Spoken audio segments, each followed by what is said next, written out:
MLC Sivarama Reddy విసిరిన సవాల్కు తోకముడిచారు TDP MLA కాలువ శ్రీనివాసులు. మొదట ఎక్కడికైనా సరే చర్చకు వస్తానని చెప్పారు టీడీపీ ఎమ్మెల్యే కాలువ శ్రీనివాసులు. దీంతో ఉరవకొండలో బహిరంగ చర్చకు ఏర్పాట్లు చేశారు ఎమ్మెల్సీ శివరామరెడ్డి. ఉరవకొండలో ఎమ్మెల్యే కాలువ శ్రీనివాసుల కోసం ఎమ్మెల్సీ శివరామరెడ్డి 2 గంటల పాటు వేచి చూసినా రాలేదు. దివంగత సీఎం వైఎస్ రాజశేఖర రెడ్డి శంకుస్థాపన చేసిన శిలాఫలకానికి వెళ్లే మార్గాన్ని అధికారులు మూసివేశారు. దీంతో గోడ దూకి దివంగత సీఎం వైఎస్ఆర్ శిలాఫలకానికి పూలమాల వేశారు ఎమ్మెల్సీ శివరామరెడ్డి. ఇప్పటికైనా హంద్రినీవా ప్రాజెక్టుపై కాలువ శ్రీనివాసులు నిజానిజాలు తెలుసుకోవాలని హితవు పలికారు. హంద్రినీవా ప్రాజెక్టు దివంగత సీఎం వైఎస్ఆర్ పుణ్యమేనని ఎమ్మెల్సీ శివరామరెడ్డి తెలిపారు. ఇక వైఎస్ఆర్ చిత్తశుద్ధితో పనులు చేయడం వల్లే కృష్ణా జలాలు కరువు ప్రాంతాలకు వస్తున్నాయని గుర్తు చేశారు. హంద్రినీవా ప్రాజెక్టుకు 2 సార్లు శిలాఫలకం వేసిన చంద్రబాబు నాయుడు హంద్రినీవా ప్రాజెక్టుకు ఏమీ చేయలేదని మండిపడ్డారు. బహిరంగ చర్చకు రాకుండా టీడీపీ ఎమ్మెల్యే కాలువ శ్రీనివాసులు పారిపోయారని ఎమ్మెల్సీ శివరామరెడ్డి ఎద్దేవా చేశారు.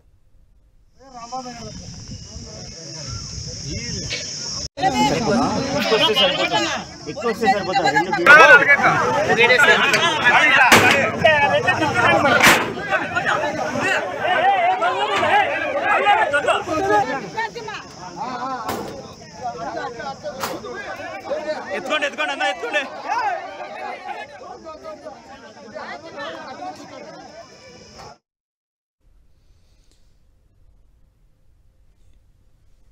ఎమ్మెల్యే కాలువ శ్రీనివాసులకు ఫోన్ చేసి హంద్రినీవా ప్రాజెక్టుపై మరోసారి చర్చించేందుకు సిద్ధంగా, సమయం ఎప్పుడు చెప్పినా బహిరంగ చర్చకు సిద్ధమని ఎమ్మెల్సీ శివరామరెడ్డి చెప్పారు.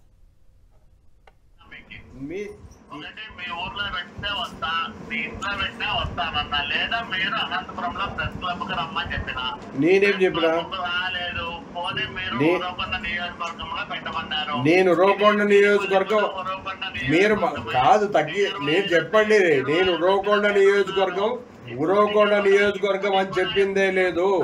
నేను చెప్పింది ఉరవకొండ శంకుస్థాపన ఎక్కడైతే జరిగినారో రాండి, మీకోసం వెయిట్ చేస్తున్నాము. మీకు 2 గంటల సేపు ఉంటాను. నేను షామేనా లేపిస్తా, కుర్చీ లేపిస్తా, నేనే వేపిస్తా.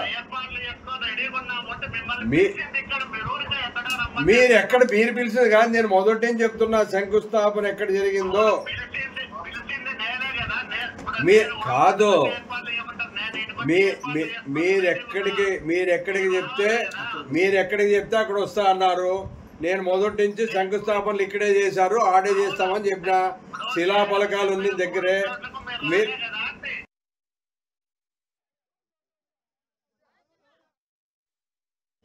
మార్చి 96 నుంచి ఒక్క పైసా 2004-05 వరకు రాజశేఖర రెడ్డి గారు అలొకేట్ చేసి ముఖ్యమంత్రి అయ్యే వరకు మీరెందుకు పనులు చేపట్టలేదు?